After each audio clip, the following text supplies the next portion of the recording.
Saltang lelung ayamang angin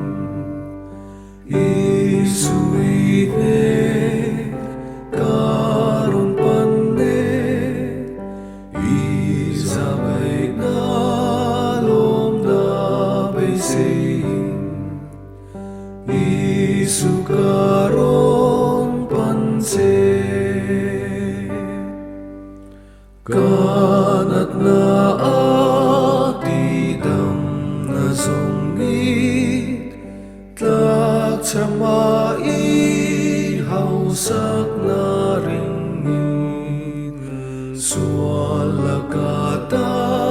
ilang lawhoy isukaron panse samlelaw na tezongne isuine karon panne ikros ne naropui avang chua isukaron panse lungay na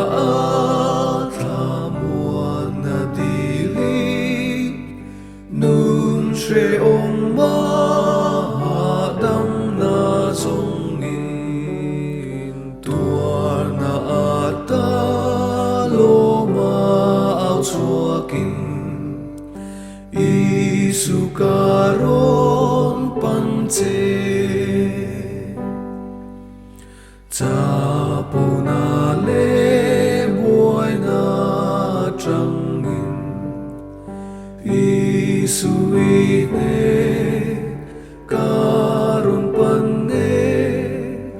imalsom na